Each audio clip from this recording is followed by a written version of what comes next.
ஒருவேளை உங்களுக்கு பக்கமா இருந்தா நீங்க அங்க போகலாம். இல்ல சென்னையில யாராவது ரிலேட்டிவ்ஸ் இருக்காங்க அப்படின்னா நீங்க ஒரு முறை வரும்போது நேரடியா நம்ம டாக்டரை பார்த்து டயக்னோஸ் பண்ணிட்டா அவங்க நேர்ல சொல்லி கொடுக்குற மாதிரி வராது இல்லையா சில விஷயங்கள். அதனால நீங்க நேர்ல பார்க்கலாம். இல்ல வர முடியாதுங்க, வீட்டுல 3 பசங்க இருக்காங்க, கொஞ்சம் பிரச்சனை தான் அப்படின்னு சொன்னீங்கன்னா கான்டாக்ட் பண்ணுங்க. நம்பர்ல நீங்க உங்களுக்கு வந்து சிடியும் அந்த யோகா செய்யறதுக்கான அந்த குறிப்புகளும் டயட் இருக்கிற குறிப்புகளும் உங்களுக்கு வீட்டுக்கு வந்து கொரியரா அனுப்பி வைப்பாங்க. அதை பார்த்து நீங்க பிராக்டிஸ் பண்ணீங்கனாலே எப்பவும் நாங்க சொல்ற விஷயம் ஒண்ணுதான், கரெக்டா வந்து ஃபாலோ பண்ணீங்கன்னா எல்லாமே கரெக்டா நடக்கும். ஒரு 4 நாள் செய்யறது 10 நாள் செய்யாம இருக்கிறது அந்த மாதிரி விஷயங்கள் நடக்கும் போதுதான் தீர்வுங்கிறது கிடைக்காது. அதனால ரெகுலரா கொஞ்சம் பிராக்டிஸ் எடுங்க. கட்டாயமா வயிறு வந்து பிளாட் ஆகி நீங்க வந்து 3 குழந்தைங்களுக்கு அம்மாவா அப்படின்னு கேட்கிற அளவுக்கு ஆயிடுவீங்க. அதனால பிரச்சனை இல்லை. நீங்க பேக்ராப்ல நம்பர்ஸ் இருக்கு, கொஞ்சம் கான்டாக்ட் பண்ணுங்கம்மா. சரிங்களா மேம்? நம்ம இன்னைக்கு பெண்கள் சம்பந்தப்பட்ட விஷயங்கள் அப்படின்னு பேசிட்டு இருக்கும்போது எல்லா பெண்களுக்குமே வந்து அழகு சார்ந்த விஷயங்கள்ன்றதுல குறிப்பா இருப்பாங்க. முகத்தை ரொம்ப அழகா வச்சுக்கிறது, நல்ல ஹேர் க்ரோ ஆகணும்னு நினைக்கிறது. எல்லாரும் செய்யறது என்னன்னா வெளிப்பூச்சு தான். நல்ல எண்ணெய் வைக்கிறது, ஒரு வாரத்துல 2 நாள் தலை குளிக்கிறது, அந்த மாதிரி வெளிப்பூச்சுகள் இருக்கும். இல்லை முகத்துக்கு நிறைய க்ரீம்ஸ் போடுறது, ஃபேஸ் மாஸ்க் போடுறது, அதுதான் செய்யறாங்க. பட் இது பலனளிக்குமா இல்ல ஆயுர்வேத முறைப்படி உள்ளுக்குள்ள எடுக்கிற ட்ரீட்மெண்ட்ஸ் பலனளிக்குமா? இது குறித்து விளக்கங்கள் தேவை. அதுக்கு முன்னாடி சென்னையில இருந்து பானுங்கிற நேயர் இருக்கிறாங்களா, இல்ல பேசலாம். பானு மேம் வணக்கம். உங்களுடைய கேள்வியை நம்ம டாக்டர் கிட்ட கேட்கலாம். ஹலோ வணக்கம் மேம், டாக்டர் கேட்டுட்டு இருக்காங்க, நீங்க பேசலாம். வணக்கம், சொல்லுங்க Bhanu. Good morning doctor. Good morning. நான் வந்து எனக்கு வந்து மேரேஜ் ஆகல. நான் வந்து 23 ஏஜ் நவ். ஓகே. சோ எனக்கு வந்து பிசிஓடி ப்ராப்ளம் இருக்கு அப்படின்னு இருக்காங்க. ஓகே. நான் வந்து சும்மா மைல்டா தான் இருக்கு அப்படின்னு இருக்காங்க. எனக்கு தைராய்டு கிடையாது, மத்த எந்த ப்ராப்ளமும் கிடையாது. பீரியட்ஸ் ரெகுலரா இருக்கா உங்களுக்கு? 3 months once தான் வருது. பீரியட்ஸ் ரெகுலரா இருக்கு? 3 months once தான். ஓகே. 3 months once ஆகுதுன்னா கண்டிப்பா நீங்க பார்க்கணுமா முதல்ல. நான் 3 months once ஆகுதுனாலே உங்களுக்கு வந்து கருமுட்டை வெளியாகாம இருக்குங்கிறது தான் முக்கியமான இண்டிகேஷன். உங்களுக்கு உடல் பருமன் இருக்கா? Yes ma'am. நான் வந்து என்னோட ஹைட் வந்து 158 சென்டிமீட்டர், பட் நான் வந்து 70 இருக்கேன். ஓகே. ஹேர் ஃபால், முகத்துல ஏதாவது முடி வளர்ச்சி, ஹேர் ஃபால் இருக்குங்களா? ஹேர் ஃபால் வந்து ரொம்ப இல்ல, கிராஜுவலா லைட்டா. சில 1 வீக் வந்து படப்படான்னு கொட்டும், அப்புறம் 1 வீக் நல்லா இருக்கும், அந்த மாதிரி. ஓகே. நீங்க என்ன பண்றீங்கம்மா? ஸ்ட்ரெஸ்ஃபுல்லான லைஃபா உங்களோட லைஃப்? ஹலோ, உங்களோட வர்க் ஸ்ட்ரெஸ்ஃபுல்லா ஏதாவது இருக்குங்களா? சரி, கட் பண்ணிட்டு டிவி பாருங்கம்மா, உங்களுக்கான பதில வந்து நம்ம டாக்டர் சொல்லுவாங்க. அது முக்கியமா இவங்கள பிசிஓ, அதாவது 23 வயதாகுது, இன்னும் திருமணம் ஆகல, பிசிஓடிங்கிற கண்டிஷன் இருக்கு. பட் ஆனா அவங்க நினைச்சிட்டு இருக்காங்க மைல்டா தான் இருக்குன்னு நினைச்சிட்டு இருக்காங்க. ஆனா அவங்களுக்கு வந்து 3 மாசத்துக்கு ஒரு முறை தான் பீரியட்ஸ் ஆகுது, உடல் வெயிட்டும் போட்டுட்டே இருக்கு, அதே மாதிரி ஹேர் ஃபால்லாம் இருக்கு அப்படின்னா அப்சல்யூட்டா அவங்களுக்கு ஃபுல்லாவே பிசிஓடியோட எல்லா சிம்டம்ஸுமே இருக்கு. இப்பவே அவங்க அதற்கான மருத்துவ சிகிச்சை எடுத்துக்கணும். முக்கியமா வந்து அவங்களுக்கு அந்த கருமுட்டை வெளியேறதுக்கான அந்த சிகிச்சையை முதல்ல எடுத்துக்கணும். அவங்க இப்போ முதல்ல வந்து அவங்க உணவு கட்டுப்பாடு, அதுக்கப்புறமா நம்ம வாழ்க்கை முறை செயல்பாடுல ஏற்படக்கூடிய மாற்றங்கள், டெய்லி கொஞ்சம் ஒரு 45 மினிட்ஸ் வாக் பண்றது, அதே மாதிரி வந்து சுகர் அண்ட் மில்க் ப்ராடக்ட்ஸ் வந்து கொஞ்சம் அவாய்ட் பண்றது, இந்த மாதிரியான ஒரு வாழ்க்கை மாற்றங்கள் முக்கியமா பண்ணி ஆகணும். அது மட்டும் இல்லாம இந்த கர்ப்பப்பையில ஏற்படக்கூடிய இந்த நீர்க்கட்டிகளை வந்து தீர்வு காண்ற மாதிரியான மருந்துகள் முக்கியமா எடுத்துக்கணும். நான் முன்னாடியே சொன்ன மாதிரி இது வந்து கர்ப்பப்பையில், அதாவது இடுப்பு பகுதியில ஒரு ஸ்டாக்னேஷன் இருக்கும்னு சொல்லுவோம். ஸோ அந்த மாதிரியான விஷயத்துக்கு முதல்ல நம்ம வந்து வயிறை கிளீன் பண்ற மாதிரியான மருந்துகள் எடுத்துக்கணும். அதை தொடர்ந்து நமக்கு வந்து நம்மளுடைய லிவர், அதுக்கப்புறம் அடாப்டோஜெனிக் நம்ம ஹெர்ப்ஸ்ன்னு சொல்லுவோம், அதாவது வெந்தயம், சதாவரி, இந்த மாதிரியான மூலிகைகள் அடங்கிய நம்ம ஒரு மருந்துகள் எடுத்துக்கிட்டோம் அப்படின்னா இந்த பிசிஓஎஸ் அவங்க திருமணத்துக்கு முன்னாடியே வந்து முக்கியமா வந்து தீர்த்துக்கணும். நிச்சயமா மேம், நீங்க கேட்டிருப்பீங்க, பேக்ராப்ல நம்பர் இருக்கு. நாங்க ஆரம்பத்துல இருந்து, இந்த நிகழ்ச்சி ஆரம்பிச்சதுல இருந்தே நாங்க சொல்றக்கூடிய ஒரே ஒரு விஷயம் என்னன்னா, திருமணத்துக்கு முன்பே பெண்கள் வந்து இந்த மாதிரியான விஷயங்களை கவனம் செலுத்தி தீர்வு கண்டுட்டாங்கன்னா திருமணத்துக்கு அப்புறம் வாழ்க்கை ரொம்பவே அழகா இருக்கும் அப்படிங்கறத சொல்லிட்டு இருக்கோம். அதை மறுபடியும் நாங்க பதிவு செஞ்சிருக்கோம். பேக்ராப்ல நம்பர்ஸ் இருக்கு, ப்ளீஸ் நோட் பண்ணிக்கோங்க. சென்னையில தான் இருக்கீங்க, ஒரு முறை டாக்டரை வந்து பார்க்கலாம். எவ்வளவுதான் ஒர்க் இருந்தாலும் உங்களுக்காக ஒரு நாள் ஒதுக்கி டாக்டரை வந்து பாத்தீங்கன்னா தீர்வுங்கிறது ரொம்பவே சீக்கிரம் கிடைக்கும், அது நிரந்தரமாகவும் இருக்கும். அதனால நீங்க தயவு செஞ்சு ஒரு தடவை டாக்டரை வந்து ஒரு அப்பாயின்மெண்ட் எடுத்துட்டு வந்து பாருங்க. இதுக்கு முன்னாடி பிசிஓஎஸ் இருந்ததுக்கான ரிசல்ட்ஸ் இருந்ததுன்னா அதையும் எடுத்துட்டு வாங்க, உங்களுக்கான தீர்வை நம்ம டாக்டர் சொல்லுவாங்க. டாக்டர், நம்ம முகம் அழகு, முகப்பொலிவு, அதை பத்தி எல்லாம் பேசிட்டு இருந்தோம். முகமும் சரி அந்த ஹேர், அந்த 2 விஷயத்துக்குமான இதுவும் வந்து நீங்க எக்ஸ்டர்னலா பண்ணக்கூடிய விஷயங்கள் வந்து உங்களுக்கு ஒரு பெரிய ரிசல்ட் கொடுக்கும்னு சொல்ல முடியாது. முக்கியமா முதல்ல வந்து அவங்களுக்கு வந்து ஹார்மோன்ஸ் எல்லாமே நார்மலா இருக்கா. ஏன்னா பிசிஓடி நோயாளிகளுக்கு எல்லாமே வந்து அந்த டெஸ்டோஸ்டிரான், அதாவது ஆண் ஹார்மோன்ஸ் அதிகமா இருக்கிறதுனால என்ன ஆகும் அப்படின்னா மூக்குக்கு கீழே இருக்கக்கூடிய பகுதியில் வந்து அதிகமான அளவு பருக்கள் ஏற்படும். அதே மாதிரி இந்த டெஸ்டோஸ்டிரான் ஹார்மோன் அதிகமா இருக்கிறதுனால தலையில வந்து அதிகமா, அதாவது ஸ்கேல்ப்ல வந்து ஹேர் ஃபால் நிறைய இருக்கும். ஆனால் முகத்துல அதிகமான முடி வளர்ச்சி இருக்கும். அக்குள் பகுதியிலயோ சரி, மார்பகத்திலேயோ சரி அதிகமான அளவு வந்து முடி வளர்ச்சிகள் வந்து இருக்கும். ஸோ இதை வந்து அவங்க அந்த ஹார்மோன்ஸை சரி பண்றதுக்கான மருந்துகள் எடுத்துக்கிட்டாங்கன்னா தான் அந்த அதாவது வெளிப்படையா அவங்க பூசுற ஏதாவது பூச்சிகளால வந்து பெரிய அளவுல ஒரு மாற்றம் ஏற்படாது. உள்ளுக்கு மருந்து எடுத்துக்கிட்டு அதுக்கப்புறம் அது கூட சேர்த்து எடுத்துக்கிட்டாங்கனாலே ஹேர் ஃபாலா இருந்தாலும் சரி, முகப்பருக்களா இருந்தாலும் சரி, உடல் பருமனா இருந்தாலுமே சரி. ஏன்னா இன்னைக்கு எல்லாருமே அதுல ஒரு மிகப்பெரிய கான்சியஸ்ல இருக்காங்கன்னு சொல்லலாம். 0 சைஸ் அப்படிங்கிற மாதிரியான ஒரு கல்ச்சர் பரவிட்டு இருக்கு.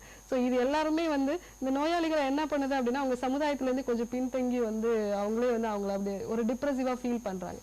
ஸோ முதல்ல அந்த நோயை சரி பண்ணாங்கன்னா தான் அதுக்கப்புறம் அவங்களுக்கு வந்து ஒரு நல்ல ரிசல்ட் கிடைக்கும்னு சொல்லலாம். அதுக்கப்புறம் அவங்களுடைய டைஜஷன் முக்கியமா இந்த பிரச்சனை எதுவுமே இல்லை அப்ப கூட எனக்கு நிறைய ஏற்படுது அப்படின்னா முதல்ல அவங்களுடைய வயிறு வந்து நம்ம சுத்தம் பண்ணணும். நம்ம தொடர்ந்து நம்ம எடுக்கக்கூடிய அதாவது ப்ரிசர்வ்ட் ஃபுட்ஸ், அதே மாதிரி ஸ்வீட்ஸ், மில்க் ஃப்ரூட்ஸ் அந்த மாதிரி எல்லாம் நம்ம எடுக்கும்போது நம்ம வயிற்றுல வந்து அதிகமான அளவு நஞ்சுகள் தேங்கும் போது அது நம்மளுடைய தோல்ல தான் முதல்ல காமிக்கும். ஸோ முதல்ல வயிறை கிளீன் பண்ணிட்டு அதுக்கப்புறம் அவங்க அதுக்கான மருந்துகள் எடுத்துக்கிட்டாலே அவங்களுக்கு ஒரு நல்ல தீர்வு கிடைக்கும். அதாவது அழகுங்கிறது உள்ள இருந்து வெளியே வரணும். உள்ள இருந்து அகத்தின் அழகு முகத்தில் தெரியும் அந்த மாதிரி. ஏன்னா வெளிப்பூச்சு இதெல்லாம் பலன் அடிக்காது, பெரிய அளவுல பலன் அடிக்காது. முதல்ல அதுக்கான காரணம் என்ன அப்படிங்கறத தெரிஞ்சுக்கிட்டு நம்ம கிளியர் பண்ணோம்னா கட்டாயமா அழகுங்கிறது நிச்சயமா இருக்கும். பெண்கள் சார்ந்த விஷயங்கள் நம்ம பேசிட்டு இருக்கும்போது குழந்தை பிரச்சனைகள் நம்ம பார்த்தோம் டாக்டர். ஒரு பெண் குழந்தை ஒரு வீட்டுல வந்து பிறக்குது அப்படின்னா ஒரு தாய் எந்த அளவுக்கு கவனம் எடுத்துக்கணும்? ஏன்னா நம்மளுடைய ஆயுர்வேத இதுவே வந்து வருமுன் காப்போம் அப்படிங்கிறது தான். ஸோ ஒரு 10 வயசு வர வரைக்கும் வெயிட் பண்ணணும் அப்படிங்கிறது அவசியமா? இல்ல ஒரு குழந்தை பிறந்த உடனே இந்தந்த வயசுல இந்தந்த விஷயங்களை நம்ம செஞ்சோம்னா கட்டாயமா அந்த குழந்தை ஒரு ஆரோக்கியமான குழந்தையா, பெண்கள் சம்பந்தப்பட்ட பிரச்சனை இல்லாத ஒரு குழந்தையா இருக்கிறதுக்கான வாய்ப்புகள் இருக்கா? ஏன்னா குழந்தை வந்து பெண் குழந்தைன்னு வச்சுக்கோங்களேன், அவங்க கர்ப்பத்துல இருக்கும் பொழுதே ஒரு 5 மாசம் அந்த குழந்தை வந்து 5 மாசமா இருக்கும் பொழுதே அதனுடைய அதாவது சினைப்பையில வந்து அந்த ஃபாலிகுல்ஸ் எல்லாமே ஒரு 70 லட்சம் அளவுக்கே தோன்ற ஆரம்பிச்சிடும். அதாவது குழந்தை வந்து 5 மாசமா இருக்கும் பொழுதே ஸோ அதை தொடர்ந்து அது பிறக்கும் பொழுது எப்படி இருக்குன்னா ஒரு 30 லட்சம் நமக்கு அந்த கிராஃபியன் ஃபாலிகுல்ஸ் வந்து இருக்கும். ஸோ அதே பெண் வந்து ஒரு 10 வயது அடைகிறாங்க, அதாவது பருவம் அடையக்கூடிய ஒரு காலகட்டத்தில்னு வச்சுக்கோங்களேன், அவங்களுடைய ஒரு சில லட்சங்கள் இருக்கும். ஸோ அப்போவே வந்து முதல்ல என்ன ஆகும் அப்படின்னா அவங்களுக்கு ஒரு அட்ரினோகார்கின்னு நம்ம சொல்லுவோம், அந்த ஸ்டேஜ் நம்ம என்ன சொல்லுவோம். ஸோ அதே மாதிரி அவங்களுக்கு அந்த அட்ரினோகார்கினா என்னன்னா அட்ரினல்ங்கிற ஹார்மோன்ஸ் வந்து அவங்களுக்கு வந்து அதிகமாக சுரக்கும் அந்த காலகட்டத்தில். அதனால மார்பக வளர்ச்சி, அதே மாதிரி அக்குள் பகுதியிலையும் பிறப்புறுப்பு பகுதியிலையும் வந்து முடி வளர்ச்சி ஏற்படுறது, அவங்களுடைய மனசுலேயே வந்து சில விஷயங்களை வந்து இதுக்கு முன்னாடி கடகடன்னு பேசிட்டு இருப்பாங்க, இப்போ யோசிச்சு தான் பேசுவாங்க. இந்த மாதிரி உடல் அளவுலையும் சரி மனதளவுலையும் சரி சில மாற்றங்கள் ஏற்படும். அந்த மாற்றங்கள் ஏற்படும் பொழுது அவங்களுடைய தாய் வந்து முதல்ல இந்த மாற்றங்கள் இயல்பானதா, ஸோ இல்லை இயல்புக்கு மீறி வேற ஏதாவது இருக்குதா, அவங்க அதிகமான அளவு மார்பக வளர்ச்சி ஏதாவது இருக்கா, இல்லை வந்து ரொம்ப ஏர்லியராகவே அவங்களுக்கு வந்து நம்ம சாக்லேட்ஸோ இல்லை மில்க் ப்ராடக்ட்ஸோ கொடுக்கும் பொழுது ஏர்லியராகவே இப்போ நிறைய குழந்தைகள் வந்து மெனார்கி அட்டன் பண்ணுறாங்க, அதாவது பூப்படைகிறாங்க. ஸோ அந்த மாதிரியான காலகட்டத்தில் வந்து தாய் வந்து அதை வந்து முக்கியமாக கவனிச்சு அவங்களுக்கு அப்போவே அந்த உணவுப் பொருட்களை ஒரு கட்டுப்பாடை உண்டாக்கணும் முக்கியமாக அந்த காலகட்டங்களில். அதை தொடர்ந்து வந்து அவங்க பருவமடையக்கூடிய ஒரு காலகட்டத்தில் வந்து நிச்சயமா தொடர்ந்து பேசலாம் டாக்டர். பெங்களூர்ல இருந்து புனிதா அப்படிங்கிற நேயர் இருக்காங்க, பேசலாம். புனிதா மேம் வணக்கம், உங்க கேள்வியை நம்ம டாக்டர் கிட்ட கேட்கலாம். தொடர்புல இருக்கீங்க, பேசலாமா? வணக்கம் சுனிதா. ஹலோ வணக்கம் சுனிதா, சொல்லுங்க. நான் சுனிதா பேசுறேன் பெங்களூர்ல இருந்து. சொல்லுங்க. எனக்கு வந்து பீரியட் ப்ராப்ளம் இருக்குங்க. எனக்கு ஆக்சுவலி தைராய்டு இருக்கு. தைராய்டு வந்து நார்மலா இருக்குன்னு சொல்லிருக்காங்க. ஆனா எனக்கு தொடர்ந்து 2.5 மாசமா ஆயிட்டு இருந்துச்சுங்க. அதுக்கப்புறம் நான் டாக்டர் எல்லாம் போய் பார்த்து கன்சல்ட் பண்ணி எனக்கு ஸ்டாப் ஆச்சு. மறுபடியும் 4 மந்த் நல்லா இருக்கு. மறுபடியும் எனக்கு அதே ப்ராப்ளம் திரும்ப கண்டினியூ ஆகுதுங்க டாக்டர். உங்களுக்கு பீரியட்ஸ் தொடர்ந்து 2.5 மாசமா ஆகுறாங்கம்மா? ஃபர்ஸ்ட் ஆயிட்டு இருந்துச்சுங்க. அதுக்கப்புறம் நான் டாக்டர் கன்சல்ட் பண்ணி ஆன உடனே கரெக்டா 3 days ஆச்சுங்க. 4 month 3 days ஆச்சு. அதுக்கப்புறம் மறுபடியும் அதே ப்ராப்ளம் கண்டினியூ ஆகுதுங்க. ஓகே. உடம்பு வெயிட் இருக்குமா? வெயிட் இருக்குங்க. 85 இருக்குங்க. ஃபர்ஸ்ட் 67 இருந்தேன், இப்போ 85 இருக்குங்க. தைராய்டு நார்மலா இருக்கா இல்ல தைராய்டுக்கு மெடிசன் ஏதாவது எடுத்துட்டு இருக்கீங்களா? தைராய்டு மெடிசின் எடுத்துட்டு இருக்கோங்க. டெய்லி காலையில டாப்லெட் போடுறோங்க. Okay okay okay. தைராய்டுக்கு மெடிசன் எடுத்துக்கிட்டால் கூட அவங்களுக்கு அதற்கான தீர்வு கிடைக்கல. ஸோ அதனால தான் வந்து என்ன ஆகுது அப்படின்னா அவங்களுக்கு தொடர்ந்து வந்து பீரியட்ஸ் ஆகிட்டே இருக்கு. உடம்புல ஹார்மோன்ஸ் வந்து ஒரு தாறுமாறா இருக்கு அப்படின்னாலே வந்து கரெக்டான டைம்ல பீரியட்ஸ் ஆகாது. அப்படி கரெக்டான டைம்ல பீரியட்ஸ் ஆனால் கூட அது வந்து நிற்காது. ஸோ தைராய்டு எடுத்துக்கிட்டும் அவங்களுக்கு வந்து அந்த பிரச்சனை இருக்கிறதுனால இதுக்கு இயற்கையான முறையில் நம்மளுடைய மருத்துவமனையிலே வந்து சில தைராய்டு மருந்துகள் நம்ம கிட்ட இருக்கு. ஸோ அந்த மாதிரி எடுத்துக்கிட்டு அவங்க அதுக்கான யோக பயிற்சிகளும் கொஞ்சம் பண்ணணும். அப்படி பண்ணும் பொழுது அவங்களுக்கு வந்து இந்த பிரச்சனைகள்ல இருந்து கொஞ்சம் வந்து மீண்டு வரலாம். முக்கியமா வந்து அவங்க அந்த சர்வாங்காசனம், ஸோ மூச்சு பயிற்சிகள்லாம் பண்ணும்போது முக்கியமாக இந்த தைராய்டுங்கிற ஒரு பிரச்சனையே நம்மளுடைய தொண்டை பகுதியில் இருக்க அந்த விசுத்தி சக்கரான்னு சொல்லுவோம். அந்த சக்கரா வந்து அவங்களுக்கு கொஞ்சம் டீஆக்டிவேட் ஆயிருக்குன்னு சொல்லுவோம். ஸோ அந்த மாதிரியான பயிற்சிகள்லாம் அவங்க எடுத்துக்கும் பொழுதும் அது கூட சில மருந்துகளும் இருக்கு. ஏன்னா வந்து இவங்க மருந்துகள் எடுத்துட்டு இருக்காங்க தைராய்டுக்கு, ஆனால் கூட அவங்களுக்கு அந்த தீர்வு வந்து சரியா கிடைக்கல. ஸோ அது கூட வேற ஏதாவது பிரச்சனைகள் இருக்காங்கிறதும் பார்க்கணும். அப்படி இல்லாத பட்சத்துல இந்த தைராய்டுக்கே வந்து அவங்க அந்த மருந்துகள் எடுத்துக்கும் பொழுது நமக்கு நல்ல ஒரு தீர்வு கிடைக்கும். நிச்சயமா. சுனிதா மேம் பெங்களூர்ல தான் இருக்கீங்க. ஹொசூரோ கோயம்புத்தூரோ உங்களுக்கு கட்டாயமா பக்கமா தான் இருக்கும். பேக்ட்ராப்ல 2 நம்பர்ஸும் இருக்கு. மெயின் ஆஃபீஸ் நம்பர்ஸ், அதாவது கோடம்பாக்கம் நம்பரும் இருக்கு, கோயம்புத்தூர் ஹொசூர் நம்பரும் இருக்கு. நீங்க நோட் பண்ணி வச்சுக்கோங்க. ஒரு தடவை நேர்ல போய் டாக்டர் கிட்ட அப்பாயின்மெண்ட் எடுத்துட்டு பாருங்க. அது மட்டும் இல்லாம நீங்க கால் பண்ணீங்கன்னா ஒருவேளை பெங்களூர்ல டாக்டர்ஸ் விசிட் பண்றாங்கன்னா அந்த டைம்ல நீங்க ஒரு அப்பாயின்மெண்ட் எடுத்துக்கிட்டு நீங்க நேர்ல போயிட்டு உங்க இடத்துல நீங்க டாக்டரை பார்க்கலாம். அதனால நம்பர் நோட் பண்ணி வச்சுக்கோங்க. உங்க பிரச்சனைக்கான தீர்வு கட்டாயமா இருக்கு. டாக்டர், நம்ம பெண் குழந்தைகள் பத்தி பேசிட்டு இருந்தோம். ஒரு பூப்படைகிற வயசு வரும்போது என்னெல்லாம் பண்ணணும் அப்படின்னு சொல்லிட்டு தொடர்ந்து பேசலாம். அதுக்கு முன்னாடி திருப்பி காலர் வந்திருக்காங்க, வித்யான்ற நேயர் மயிலாப்பூர்ல இருந்து. வித்யா மேம் வணக்கம். உங்களுடைய கேள்வி நம்ம டாக்டர் கிட்ட கேட்கலாம். வித்யா மேம் தொடர்புல இருக்கீங்க. தொடர்புல இருக்கீங்க, பேசுங்கம்மா. ஹலோ டாக்டர், வணக்கம். வணக்கம் வித்யா, சொல்லுங்க. நான் இங்க சென்னையில இருந்து பேசுறேன். சொல்லுங்க. எனக்கு வந்து வயிறு பெருசா இருக்கு, சிசேரியன் தான். குழந்தை பிறந்து 13 வருஷம் ஆகுது. இனிமே குறைக்க முடியுங்களா? 13 வருஷமா நீங்க ஏதாவது உடற்பயிற்சி பண்ணிருக்கீங்களா? பண்ணிருக்கேன். அப்டமன் அது சொல்லி கொடுத்தாங்க. ஆனா அதுல குறையல. பண்ணிக்கலாமா? கண்டிப்பா வந்து அதாவது வந்து சிசேரியன் ஆகி 1 வருஷத்துலதான் நம்ம உடற்பயிற்சி பெருசா பண்ண வேண்டாம்னு சொல்லுவோம். பட் இப்ப 13 வருஷம் ஆயிருக்கு அப்படின்னா கண்டிப்பாவே வந்து நீங்க அதற்கான பயிற்சிகள் செய்தும் அதுக்கான மருந்துகள் எடுத்துக்கிட்டோம் நீங்க வந்து கண்டிப்பா குறைச்சிக்கலாமா? இல்ல, இது அப்ப கொஞ்சம் டைட்டா இருந்து இப்ப லூஸா இருக்கு.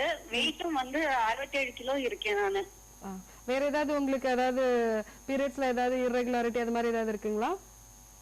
பீரியட் வந்து ஒரு நாள் தான் இருக்கு. ஒரு நாள் 1.5 நாள் அது மாதிரி தான் இருக்கு. Okay okay. 3 days என்ன பண்ணுவான்? வித்யா மேடம் வயசு என்ன ஆகுது? 35. ஓகே, கண்டிப்பா சரி பண்ணிக்கலாமா? ஏன்னா இப்போ உங்களுக்கு நீங்க அநேகமா இந்த 13 வருஷமா பெரும்பாலும் நீங்க மேக்சிமம் எந்த உடற்பயிற்சியுமே இல்லாம இருப்பாங்கன்னு நினைக்கிறேன். ஸோ அதனால வந்து நீங்க உடற்பயிற்சியும் செய்யணும். அதே மாதிரி டயட்ல நம்ம சொல்ற மாதிரி வந்து அதிகமான அளவு நம்ம கார்போஹைட்ரேட்ஸ் அந்த மாதிரியான விஷயங்கள் கொஞ்சம் கம்மி பண்ண வேண்டியது இருக்கும்.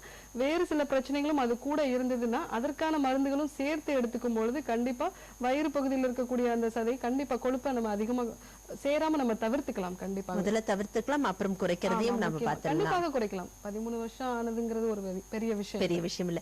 யூசுவலாவே பெண்கள் கிட்ட இருக்கிற ஒரு மிகப்பெரிய பிரச்சனை என்னன்னா சிசேரியன் அப்படின்னு ஆயிடுச்சுனாலே ஒரு பயம் தானாவே தொத்திக்கிறது. அதுக்கப்புறம் வெயிட் தூக்கக்கூடாது, ஹெவியா எக்ஸசைஸ் பண்ணக்கூடாது, காலை நீட்டி மடக்கிறதெல்லாம் கூட கொஞ்சம் யோசிச்சு தான் செய்ய ஆரம்பிக்கிறாங்க. இவங்க 13 இயர்ஸ் ஆயிருக்கு அப்படின்னும் போது குறைக்கிறது கொஞ்சம் கஷ்டமா இருக்கக்கூடிய ஒரு சூழ்நிலை இருக்குமா? அதாவது மனசளவுல வேணா கஷ்டமா இருக்கலாம், ஆனால் அவங்க ஏன்னா மனசுலயே ஒரு தடை உண்டாயிரும். 13 வருஷமா இருக்கு அப்படிங்கிற ஒரு விஷயமே வந்து முதல்ல ஆரம்பிக்கும் போதே 13 வருஷமா இருக்கு அப்படின்னு நினைச்சாங்கன்னா கண்டிப்பா முடியாது. ஆனால் அதை செய்ய தொடங்குனாங்க அப்படின்னா கண்டிப்பாக ஒரு 3 மாசத்துல நம்ம குறைச்சலாம். ஒரு கான்ஃபிடன்ஸ் இருந்ததுன்னா கண்டிப்பா குறைச்சலாம். இல்ல, ஒரு 6 மாசம் நம்ம தொடர்ந்து அதை பண்ண வேண்டியது இருக்கும். அது கூட வேற ஏதாவது, ஏன்னா வந்து இவங்க 67 கிலோ இருக்குன்னு சொல்றாங்க. சோ கண்டிப்பா வேற ஏதாவது பிரச்சனைகள் இருக்கிறதுக்கான வாய்ப்புகள் இருக்கு. இப்பவே அவங்களுக்கு மூட்டு வலி எல்லாம் தொடங்கி இருக்கும். முதல்ல வந்து அந்த வயிறு கிளீன் பண்ணிட்டு அதை தொடர்ந்து அவங்க வந்து மத்த உடற்பயிற்சிகளும் டயட்டோ இல்ல தேவைப்பட்ட மருந்துகளோ எடுத்துக்கிட்டாங்க அப்படின்னா கண்டிப்பாக குறைக்கலாம். நிச்சயமா டாக்டர். லாஸ்டா ஒரு காலர் வந்திருக்காங்க கேரளால இருந்து, கனகாங்கிற நேயர். கனகா மேம் வணக்கம். உங்களுடைய கேள்வியை வேகமா கேளுங்க. நீங்க தான் லாஸ்ட் காலர். ஹலோ வணக்கம் மேம், பேசுங்க. தொடர்ந்து பேசுங்க, பரையலாம். ஹலோ பேசலாமா? பேசுங்க, கேள்வியே கேளுங்க, டாக்டர் கேட்டுட்டு இருக்காங்க. ஓகே மேம், நான் கனகா பேசுறேங்க. சொல்லுங்க. நான் வந்து கொஞ்சம் வெயிட் பண்ணி 65 இருக்கீங்க.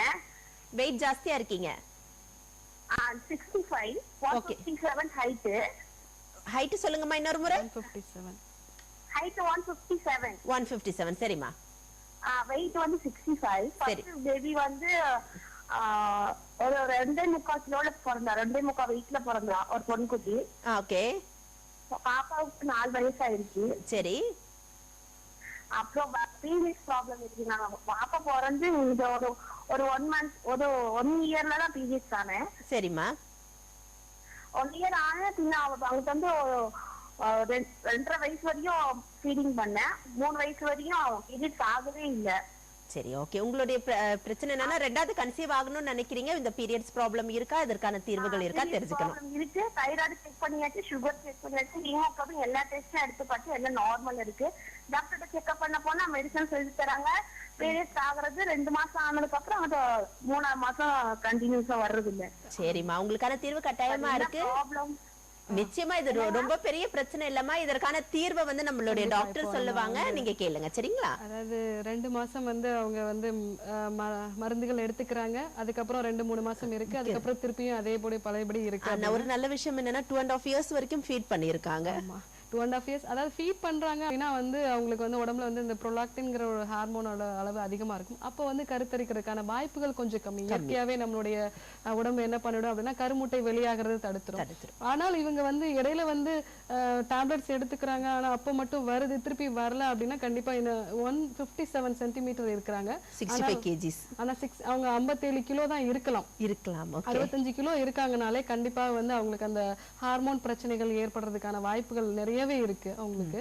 சோ அப்போ இந்த மாதிரியான ஹார்மோன்ஸ் மெடிசன்ஸ் எடுத்துக்காம இயற்கையான முறையில வந்து அந்த வேற ஏதாவது பிரச்சனைகள் இருக்கா, அதாவது ரத்த சோகை ஏதாவது இருக்கா, இல்ல மற்ற பிரச்சனைகள் ஏதாவது இருக்கான்னு பார்த்து அதற்கான மருந்துகள் எடுத்துக்கும் போது இது மாதிரி அப்பப்போ மருந்து எடுத்துக்கணுங்கிற ஒரு நிலைமை இருக்காது. கண்டிப்பா அவங்க கன்சீவ் ஆகிறதுக்கான எல்லா வாய்ப்புகளுமே இருக்கு. நிச்சயமா டாக்டர், இன்னைக்கு வந்து நேயர்களுடைய கேள்விகளுக்கும் சரி என்னுடைய கேள்விகளுக்கும் சரி ரொம்பவே விரிவான விளக்கங்கள் கொடுத்தீங்க. கேட்டுட்டு இருந்த நேயர்களும் ரொம்பவே பயனடைஞ்சிருப்பாங்கிறது எந்த சந்தேகமும் இல்லை. வரும் வாரங்கள்லயும் திங்கட்கிழமைகள் ஆயுர்வேத முறைப்படி எப்படி சிறப்பான மருத்துவம் நம்ம செய்துக்கிறது அப்படிங்கறத குறித்த விளக்கங்கள் உங்ககிட்ட இருந்து தேவைப்படுது. கட்டாயம் நீங்களும் வந்து இதற்கான விளக்கங்களை நம்ம நேயர்களுக்கு சொல்லணும். நன்றி டாக்டர். நன்றி நேயர்களே.